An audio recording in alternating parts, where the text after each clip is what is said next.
Salut, c'est Steph. On se retrouve aujourd'hui pour une nouvelle vidéo où on va aborder les sels qui permettent de minéraliser l'eau et la mettre aux paramètres de maintenance qu'on a choisi.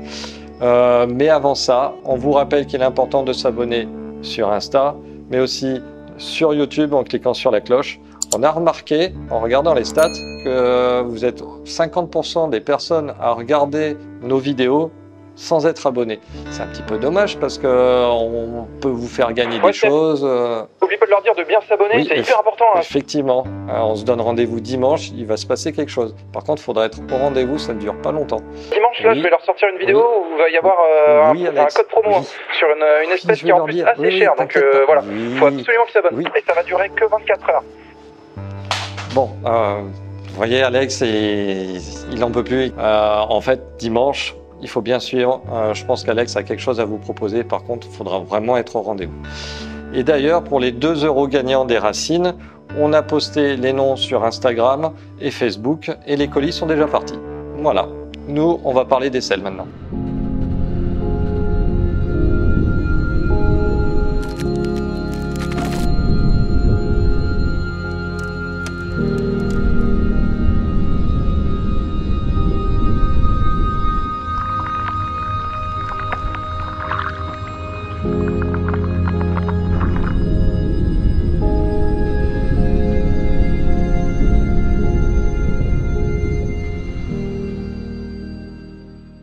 Alors, les sels, qu'est-ce que c'est? C'est en fait un complexe de sels minéraux. Non, c'est pas du sel de cuisine classique.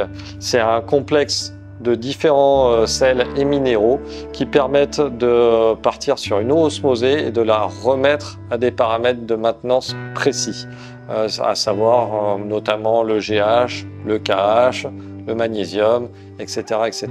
Ça permet aussi, dans certains cas, pour des sels de type Sulawesi, de pouvoir aussi avoir des valeurs de pH. Ici, par exemple, c'est un pH de 8,5, mais on a aussi un pH de 7,5. Donc ça, ce sont des sels un petit peu spéciaux. Alors, pour vous parler des gammes qu'on a, on travaille surtout avec la gamme Salty Shrimp. On a 2 sels différents, donc pour les crevettes sulawesiennes, crevettes, crabes, escargots. Pour tout ce qui est crevettes hétéropoda, du GH/KH+, et ça marche très bien aussi pour les poissons et les discus. Ça se présente sous différents conditionnements. On a un très gros conditionnement en 2,5 kg, un conditionnement plus modeste en 800 grammes, mais bon, il y a déjà de quoi faire. On a après des conditionnements un petit peu plus intéressants, 200 grammes et en 110 grammes. À savoir qu'on ne travaille pas qu'avec Salty Shrimp, on travaille aussi avec des Nerlés, avec la marque Shrimp King, qui est très très bien, très bon produit également. On travaille aussi avec les fameux sels de Preis. Ici c'est un sel marin, mais on fait aussi le discus, le crevette. Et si vous regardez sur le lien qu'on va vous mettre ici, on a des sels de chez Duplat, on a des sels aussi de chez JBL. Donc avec toute cette gamme que vous trouvez sur le site, vous avez de quoi largement faire. Donc vous avez vu les produits et en gros, parce que je vois que notre caméraman Greg a toujours rien compris, le sel, ça permet, au lieu de mettre de l'eau du robinet dans l'aquarium et que les poissons n'aiment pas, ça permet de mettre l'eau au bon paramètre. Avec vraiment tous les éléments qui sont importants et justes pour les poissons et leur permettre d'évoluer en parfaite santé dans une eau qui leur va à merveille.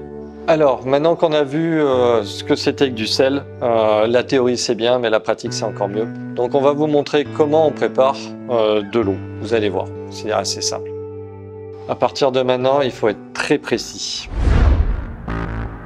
Pour commencer, on va préparer 10 litres d'eau. C'est de l'eau osmosée, pas de l'eau minérale ou quoi que ce soit, de l'eau osmosée. Donc je vais commencer par prélever 1 litre dans un récipient, peu importe lequel.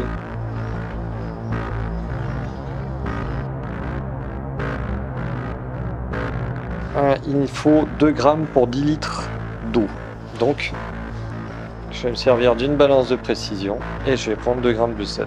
À savoir qu'il faut travailler les mains sèches parce que le sel, ça n'aime pas l'humidité.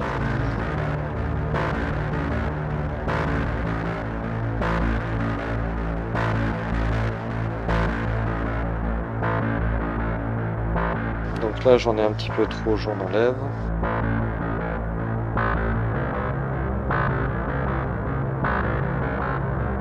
Et là on est à un poil plus de 2 grammes. On va verser le sel dedans.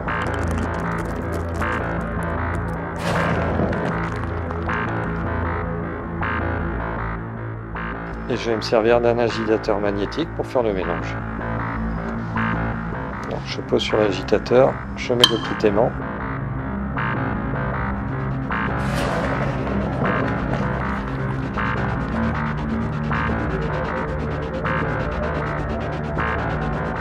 Au bout d'1 à 2 minutes, le mélange s'est fait. Hein. On voit clairement que l'eau, il n'y a pas de particules en suspension, donc c'est que le sel s'est bien mélangé. Donc je vais couper l'agitateur magnétique et je vais verser le mélange dans le seau.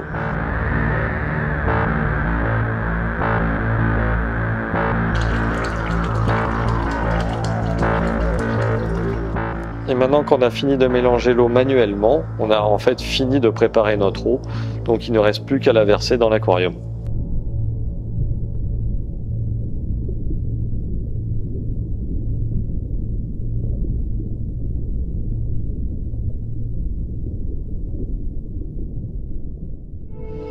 Voilà, cette vidéo touche à sa fin, j'espère que vous avez tout compris. N'hésitez pas à nous poser des questions en commentaire.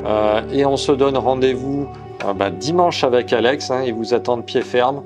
N'oubliez pas, il faut être à l'heure parce qu'il y a quelque chose, une bonne surprise, mais qui ne va pas durer longtemps. Et moi, je vous donne rendez-vous aussi mercredi prochain à 18 h. Voilà, allez, à bientôt, au revoir.